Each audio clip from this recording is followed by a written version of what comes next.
So yeah, let's talk a little bit now about our second category of financial aid. And here is where there's a lot of confusion, I think. Institutional aid is something that is generally connected to private schools. And these private schools very often are going to require you not only to fill out that little FAFSA, which is a pretty, I won't say it's painless, but it's pretty quick process. The CSS profile, over 30 pages of very deep, in-depth, required reporting of your entire financial background, moms and dads. You have that to look forward to. So to understand that, the institutional aid that is going to come to your student is going to be directly connected to them looking to incentivize a demographic that can help basically endowments at their schools to make sure that these are kids who are going to be able to help them, not just survive, but to thrive as businesses. Remember that these are a business, right? These colleges, the idea that there should be a free college education. Gosh, I loved when I heard that in the political speeches. But the truth is teachers get paid and books cost money and every digital solution costs money. Money is a thing. So we want to make sure that you have access to as much institutional aid as possible. Jeff, you want to share a few thoughts on these action items and how families can strategize around that CSS?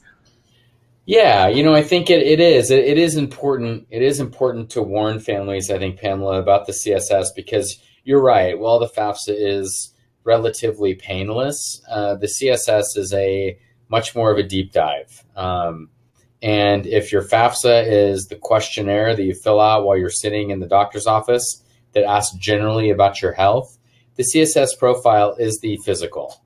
And so it's much more detailed. And I think that you need to know that colleges are using this information because they have very detailed models that they're trying to determine what kind of aid that they need to give to, just like you said, incentivize students to enroll, not just to apply, but after they've been admitted to enroll. And I think that's where it's important to understand that institutional aid is used as a tool to get students to enroll. Financial assistance, scholarship, grants is the most predictable way to determine whether a student will enroll at your school after you've been admitted. And so if you understand that, you can understand what kind of institutional aid programs are going to be offered. And it allows you, again, like I said, to be an educated consumer and to ask the right questions. And the questions that we have listed here on the PowerPoint, on the slides, are exactly what you want. Because I think what happens is that you want to be prepared to ask the first question, but then you need to be prepared for the follow-up one as well. So to be able to say, what percentage of students receive institutional aid? Well, every college is going to give you a number that's going to sound really great because they do give a ton of financial assistance. But then you need to ask the follow-up question and say, okay, well, what kind of aid is available for students with my profile? And are these going to be annual, or is this one time? And what does that mean? And are there scholarships available for maybe after I've finished my freshman year? And so you want to make sure that you're asking those follow-up questions, but understanding that institutional aid is used as a way to convince you to enroll. And once you know that, you can approach this in an educated way. That's right. And, having a consultant help you navigate that is a great benefit. Institutional aid does cover the universities there. Actually, I used a picture on this slide. That's my alma mater. Isn't that a beautiful campus? That's Columbia University in New York City. So that is one entity, right? The university itself gives institutional aid. But another type of scholarship, and this is one that I think is a lot of fun and students really enjoy and can make sense, but can also be a big time drain. So you've got to really weigh and measure, as we know, right? 11th and 12th grade, very, very busy. Some students feel like they can barely find time to eat and sleep between everything else they're getting done. And so the time that it takes to generate the essays or whatever hoops they're asking you to jump through for these types of scholarships, you've got to really consider that. But that said, please write down the website you see here. So fastweb.com is a recommended resource for private scholarships. So these are different. This is free money. Again, the need-based aid, some of those loans you would have to pay back. The institutional aid, you do not have to pay back. Those are gifts. And in this case, these scholarships are also gifts. So I just want to delineate between what is free money and what is, yeah, we're going to float you a loan, but you will be paying this back. And in some cases, we hear about people in their 30s, 40s, and older still trying to pay off student debt. So we're looking for that free money. I think these are a lot of fun. What do you think of these images that I gave you guys here, Jeff? Aren't these fun? I love these, yeah, because it's, for one, it does encourage a student to say, listen, no matter what it is that you value, it's worthwhile, because all these things that you can be involved in help make up who you are and help you embrace how unique you are and embrace your weird. But with the scholarships, even though these are funny, what you have to do is that you have to evaluate what you're going to be worth it for you, and figuring out whether, for lack of a better term, whether the juice is worth the squeeze on these, because some of them could be a time-consuming essay or application for a very small scholarship. But you want to make sure that, many small scholarships lead to a sizable chunk of money. You just have to evaluate each one. But I love looking at these because it embraces all the different ways that students can get involved and recognize that there's students out there who are part of the Michigan Llama Association or who are part of the National Marbles Tournament, which I didn't realize is celebrating 93 years. So I think you want to evaluate, because you're right, they can be time consuming, but it is fun to find other like-minded students out there interested in the American Sheep Industry Association, and deciding whether or not it's worth it to apply for those. Yes, exactly. So that's another type of our second category. We're calling that institutional aid, but in this case, the institution would be a private corporation offering a scholarship. Let's go to our third type. This is our final category, and this is really where the money is. Let me tell you right now, this is what I believe, as a parent and as a veteran in these trenches for all these years, is where parents and teens want to really focus some effort. Merit aid usually recurs all 4 years that a student is in school. So whatever that number is, you multiply it. And that's a beautiful thing.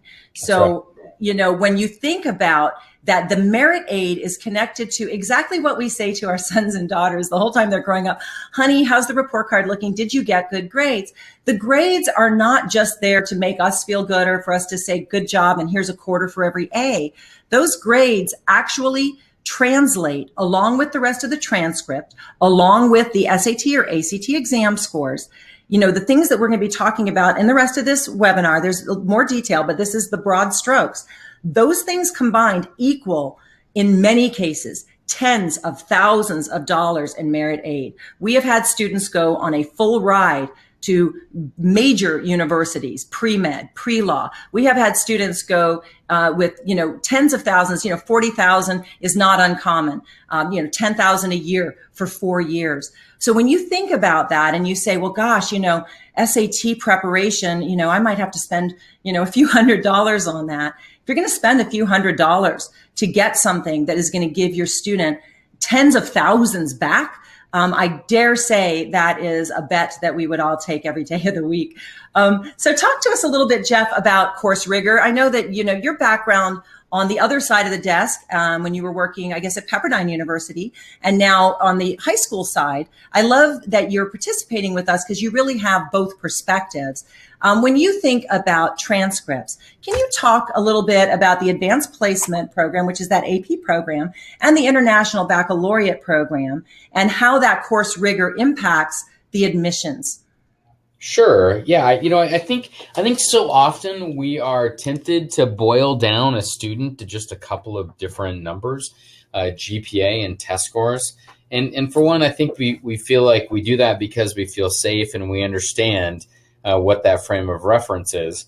But we also need to understand that your test scores are only going to matter for a short period of time in your life. To me, though, when you're looking at GPA, if you're to ask colleges what the most important factor is in admission or even in awarding merit aid, it's your course rigor, it's your curriculum. Because what you want to think of that transcript as your academic resume. It represents a series of choices made. It represents a series of challenges accepted or challenges avoided. And you want to make sure that every 4.0 GPA is not equal. A GPA can be manufactured. And what you get when you have course rigor, whether that is taking honors courses or AP courses or IB courses, which AP is advanced placement, IB is international baccalaureate, what you're doing is that you're showing an additional commitment to preparation. And preparation is really what schools are looking for because they're evaluating your ability to make an impact in their community. And it starts with an academic impact. So to me, you don't want to boil course rigor just down to the concept that you're taking all honors AP or IB courses. Think of rigor as doing anything that you do not have to do. When you take that extra year of math, that represents rigor. When you take that extra lab science class, because that's where your passion is, that represents rigor. And so you want to look at that and say, am I challenging myself? Am I incrementally pushing myself each year more than I did the year before? So that in combination with your test scores is going to be what decides things like merit aid.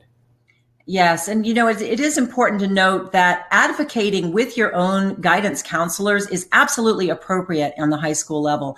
A lot of students allow themselves just to be put onto a track, and maybe they have a challenging 8th and 9th grade year, and for some reason, somebody in a guidance department somewhere decides, well, they're not really honors material. They're not AP. Don't let somebody tell you what kind of material you are. I talk about the 1, 2, 3, 4 rule, and it's a loosely defined rule. But the idea is that in 9th grade, you should have at least one honors course. Don't choose a course that you hate. Choose a course that is something that you're naturally good at, that may be something that would be involved in where you'll major or minor once you get to college. By the time you're in 10th grade, 2. So 1 in 9th, 2 in 10th. Some schools don't offer AP on the 10th grade level. Does that mean that you can't take it? Well, we can talk about that a little bit later. I think the most important thing to keep in mind is that, you have the responsibility. You are the captain of your ship. And you will find that guidance counselors, college counselors, we are so excited when a student shows that sort of eye of the tiger. They lean in and they say, I'm hungry for this. Show me where I can get that competitive edge. So having the right courses is very, very important. And the exam scores, frankly, we're going to talk in a moment about the different ways that the actual application is being assessed. And the exam scores are right up at the top of the pile. I will say as an aside, I'm not in love with the fact that we live in a time where there is a lot of anxiety and a lot of pressure that is placed upon our students around these SAT and ACT exams. Hurry up. Oh my goodness, this is so much pressure right there in, second semester of 11th grade when they're already thinking about, AP exams, final exams, prom. A lot of them have jobs. They're learning to drive. Oh my gosh, there's so much going on. So we really are excited to have a solution that makes a lot of sense, that spreads that out over time and ensures points, which is really what this is about. We got to get these numbers in the right place. So there's your action items, guys. Take a look. You are going to want to find out what were last year's average GPA and SAT or ACT score that allowed students to get into that school. You can find this online. You can also, just contact admissions departments directly. Again, that would be something that the student, not the parent, would do. You do want to be looking for schools where you're falling between that 25th and 75th percentile, because that's going to determine what a target school is. If you're outside of that range, a safety school, you would be above the 75th percentile. A reach school, you would be below the 25th, right? So, you want to think about where am I on this grid, and can I confidently apply to this school, and what can I do to give myself that competitive edge? Really, you do want to start young. Any parents listening right now, if you're the parent of a 7th or 8th grader, there are things that you should know and things you should be doing as early as 7th and 8th grade, including getting Algebra 1 underway if you can. So that's already completed by the time you get to high school, if possible, especially if they're going to go toward a STEM major, and getting them started on their foreign language, which will allow them to get to the AP level by senior year. So there are things that need to happen across a long trajectory, which is why it's always nice to have, have an expert by your side taking you through that.